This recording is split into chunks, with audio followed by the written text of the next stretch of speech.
end up as the first chair in my orchestra, who am I? My life is not worth it. And she essentially had driven herself into the ground trying to achieve this, and she was a faded person, right? She went gray. Some of our students, maybe it's not so much success, but it's acceptance, right? It's the love of another. As long as I'm popular, right? As long as I have boys or girls, right? Hopefully the right gender, but if I have boys that are chasing after me or girls chasing after me. But we know, right? You and I know that there's no one person that can give you that kind of meaning, the meaning that you're looking for, that can sustain that kind of weight. And I had a girl that was exactly like that. She essentially said, you know what, if there's not a boy, I don't have to be dating him, but if there's not a boy who's chasing after me, who likes me, I don't know who I am. And the second that there wasn't a boy chasing after her, the second that the boy stopped liking her, she was a faded person. She turned gray. And I don't know, I can't even count how many times, whether it was in my ministry or speaking at a retreat or something, that I've counseled a guy through the struggle, the difficulty of internet pornography, right? Pleasure. And you know that if you studied enough psychology, or if you just know the human heart, you know that every addictive, hedonistic pleasure operates on the law of diminishing returns, right? At first, it's great, right? It's great. But you end up needing more and more. You need more graphic images. You need more frequent indulgences to get less out of it. And many of our students, especially our boys in this area, are left empty. They're left restless. They're faded people. Right? The things that they look to for meaning and for pleasure both, not only fade, not only are they transient, but it actually fades them. It wears them out. But secondly, I think we also need, and this is where I get really excited because this is the fun stuff, right? The other stuff, it kind of sucks. You got to do it, right? There's no good news without the bad. But this is the good stuff. Tell them God's story.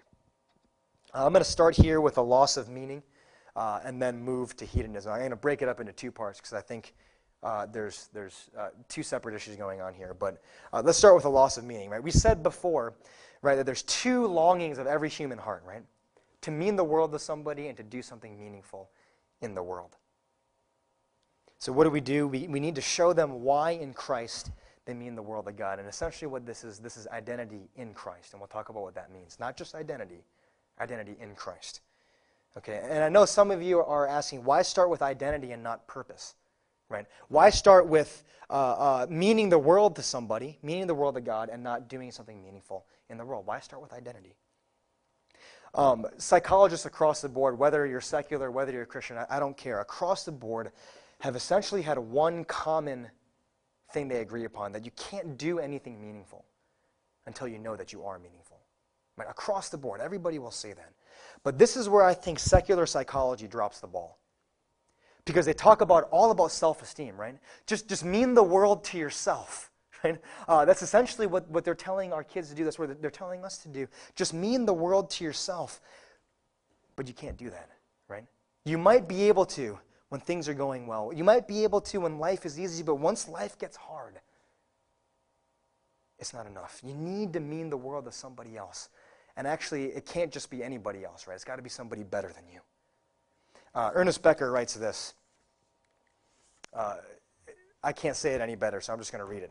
There is no meaning possible for man unless it comes from outside himself in some way.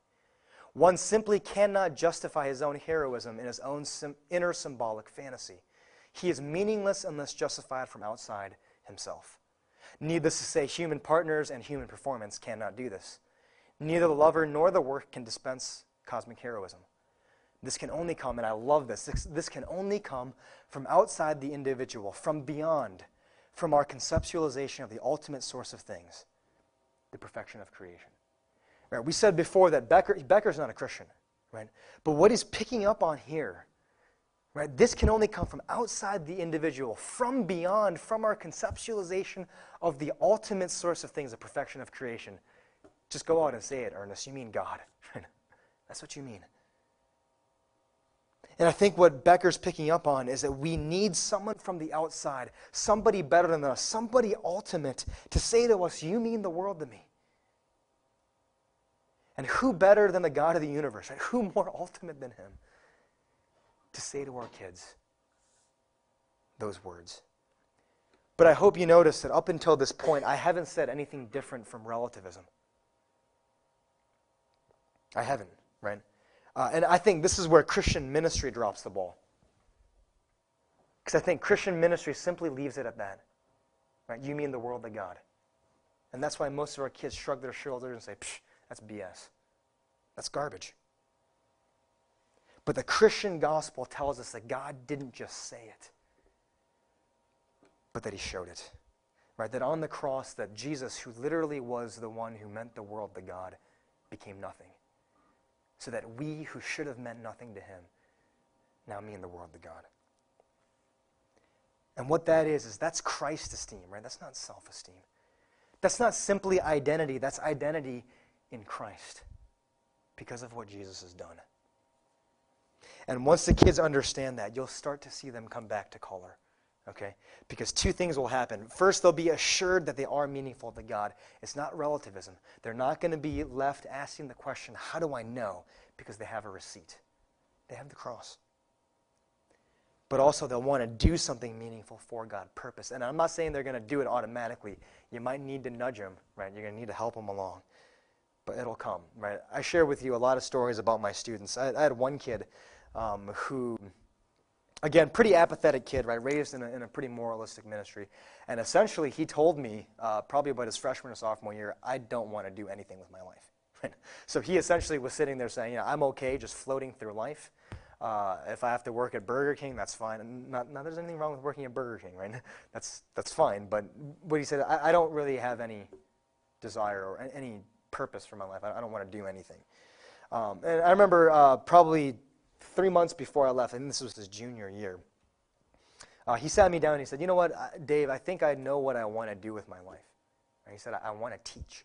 And I asked, oh, why? And this is the kid I told you last time who couldn't talk, right?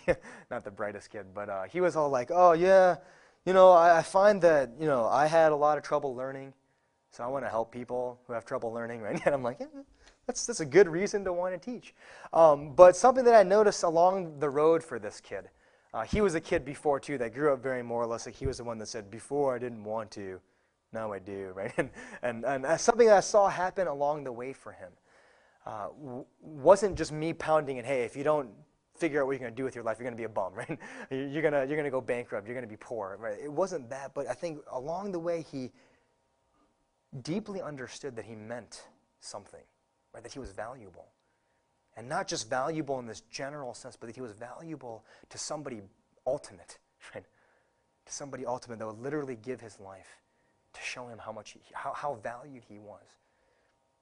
And that gave him purpose. Now, again, I had to help him along, kind of nudge him along, help him to figure out what to make that look like. But it'll happen, okay?